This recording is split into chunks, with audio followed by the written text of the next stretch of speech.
पीलीभीत दौरे पर मुख्यमंत्री योगी आदित्यनाथ ने 569.11 करोड़ की 66 विकास परियोजनाओं का लोकार्पण और शिलान्यास किया। करीब 2500 विस्थापित परिवारों को भूमि अधिकार पत्र सौंपे। जनसभा को संबोधित करते हुए उन्होंने कांग्रेस समाजवादी पार्टी पर तीखा हमला बोला। मुख्यमंत्री ने कहा, सपा कांग्रेस को सिर्फ मुसलमानों की चिंता है, जबकि उनकी सरकार सभी नागरिकों के विकास सुरक्षा के लिए काम कर रही है। कानून व्यवस्था का जिक्र करते हुए योगी ने कहा, नो दंगा नो कर्फ्यू, अब यूपी में सब चंगा। उन्होंने दावा किया, प्रदेश में व्यापारियों, बहन बेटियों और आम नागरिकों की सुरक्षा सरकार की सर्वोच्च प्राथमिकता है। लेकिन कभी इनके बारे में सोचने की फुर्सत नहीं थी। इन गरीबों के बारे में, इनको पहचान दिलाने के बारे में, यानी इनके लिए देश की कीमत पर राजनीति थी। हिंदू, सिख, बौद्ध और जैनियों के कत्लेआम की कीमत पर सत्ता चाहिए थी इनको। और आज डबल इंजन की सरकार आई। आदरणीय प्रधानमंत्री मोदी जी के नेतृत्व में जब सिटीजनशिप अमेंडमेंट एक्ट आया, लंबे समय के बाद किसी सरकार ने सोचा कि विस्थापित हिंदुओं, बौद्धों, जैनियों, सिखों को भी भारत की नागरिकता मिलनी चाहिए। जो पाकिस्तान से, बांग्लादेश से, अफगानिस्तान से विस्थापित हैं, आप याद करिए, दिल्ली और देश के विभिन्न राज्यों में लंबे समय तक कांग्रेस ने, समाजवादी पार्टी के लोगों ने आंदोलन किया था। आज जो ये सर्टिफिकेट वितरित हो रहे हैं, इसी के खिलाफ ये लोग आंदोलन कर रहे थे कि नहीं मिलना चाहिए। का विभाजन स्वीकार किया था। भारत का विभाजन नहीं होता, इन गरीबों को, इन बंगाली परिवारों को विस्थापित नहीं होना पड़ा होता, नहीं होना पड़ा होता। और आने वाले समय में किसी हिंदू को विस्थापित न होना पड़े, इसके लिए तो उत्तर प्रदेश में अब हम लोग डिफेंस मैन्युफैक्चरिंग कॉरिडोर में प्रधानमंत्री जी के दूरदर्शी विजन को ध्यान में रख करके अब ब्रह्मोस मिसाइल भी बना रहे हैं। इस समाजवादी पार्टी के लोग तो कट्टा बनाते थे, कट्टा और बम बनाते थे, व्यापारियों को लूटने के लिए, गरीबों को लूटने के लिए। और हम बना रहे हैं ब्रह्मोस मिसाइल। ब्रह्मोस मिसाइल जब दगती है और पाकिस्तान पर छोड़ी जाती है, तो पाकिस्तान भी चिल्ला उड़ता है, बाप बाप चिल्ला उड़ पड़ता है। यह है पाकिस्तान की नीयत। और बहनों और भाइयों, उसी लड़ाई को लड़ने के लिए आज डिफेंस मैन्युफैक्चरिंग कॉरिडोर का एक हब बन रहा है यूपी।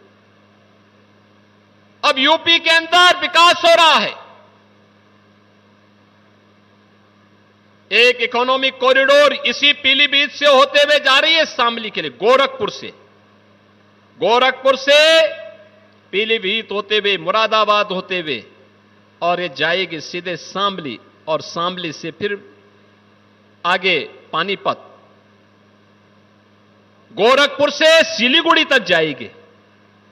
यानी पीलीभीत का व्यक्ति अगर चाहे तो गोरखपुर की तरफ जाना है, चाहे वह शामली या मुरादाबाद की तरफ जाना है, वह इकोनॉमिक कॉरिडोर आपको आसान रास्ता कर देगा। आसान। एक समय था जब माफिया सिर तान करके चलता था, सीना तान करके चलता था, थानों पे कब्जा करता था, तहसीलों में उधमबाजी करते थे, किसी भी गरीब की जमीन पर कब्जा कर लेते थे, विकास की योजना को नहीं पूरा होने देते थे, बेटी और बहनों की इज्जत के साथ खिलवाड़ करते थे, व्यापारियों का जीना हराम करते थे, उद्यम नहीं आने देते थे, नहीं आने देते थे। और अगर कहीं जब दंगे होते थे तो दंगाइयों को मुख्यमंत्री सरकारी जहाज से बुला करके अपने आवास में सम्मान करते थे। यह होता था 2017 के पहले। बहनों और भाइयों, अब यूपी में दंगा नहीं होता है। नो दंगा, नो कर्फ्यू, यूपी में अब सब चंगा। यूपी में नो कर्फ्यू नो दंगा, अब यूपी में सब चंगा। अब यूपी में कोई दंगा नहीं, माफिया मुक्त, उपद्रव मुक्त, कर्फ्यू मुक्त। जो माफिया पहले सीना तान करके चलते थे, आज गले में तख्ती लटका करके चलते हैं कि साहब जान बकस दो, बस एक बार अब जान बकस दो, अब आगे हम ठेला लगा करके पेट भर लेंगे, लेकिन कहीं गुंडागर्दी नहीं करेंगे। हमारी प्रतिबद्धता गरीब के लिए है, हमारी प्रतिबद्धता युवा के लिए है, हमारी प्रतिबद्धता बहन और बेटियों की सुरक्षा के लिए है, हमारी प्रतिबद्धता व्यापारियों की सुरक्षा के लिए है, अन्नदाता किसानों की खुशहाली के लिए है। हमारी प्रतिबद्धता किसी गुंडा माफिया के प्रति नहीं हो सकती है और हम उसको कोई संरक्षण भी न देंगे न देने देंगे। और इसीलिए बहनों और भाइयों, आज आप सबको मैं कहने के लिए आया हूं, ये मेडिकल कॉलेज पहले भी बन सकते थे, विजन नहीं था। गरीब को उपचार की सुविधा मिले, ये केवल सेफई परिवार का अधिकार था, बाकी किसी और का नहीं। उनको अच्छी सुविधा मिले, बाकी तो 25 करोड़ की जनता जाए भाड़ में उनके लिए, यही करते थे। सब कुछ सेफई।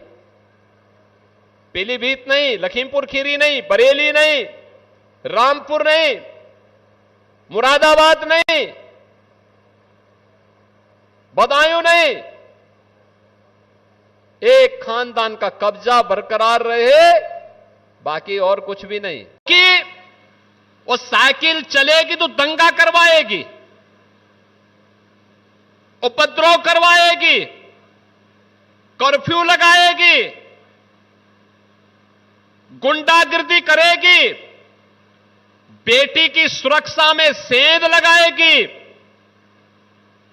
व्यापारी के साथ लूटपाट करेगी, गुंडागिर्दी के माध्यम से समाज में सज्जन लोगों का जीना आराम कर देगी। गरीबों की जमीनों पर कब्जा करना, सार्वजनिक जमीनों पर कब्जा करना, जहां आज गौशालाएं बन रही हैं, ये जमीनें पहले 2017 के पहले किसी सपाई ने कब्जा की होंगी जरूर।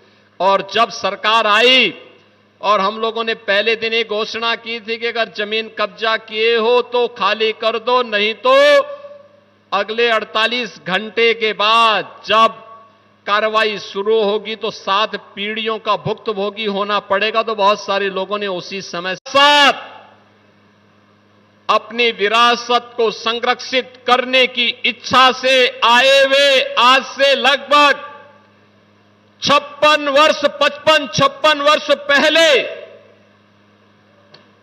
बांग्लादेश से निकाले हुए प्रताड़ित हिंदू, बौद्ध, जैन और सिख को प्रधानमंत्री मोदी जी के विजन के अनुरूप जनपद पीलीभीत में उनको पुनर्वासित करने और नागरिकता प्रदान करने के लिए मैं जिन लोगों को यह सुविधा प्राप्त हो रही है उन सभी को भी मैं हृदय से बधाई देता हूं, अपनी शुभकामनाएं देता हूं। बहनों और भाइयों,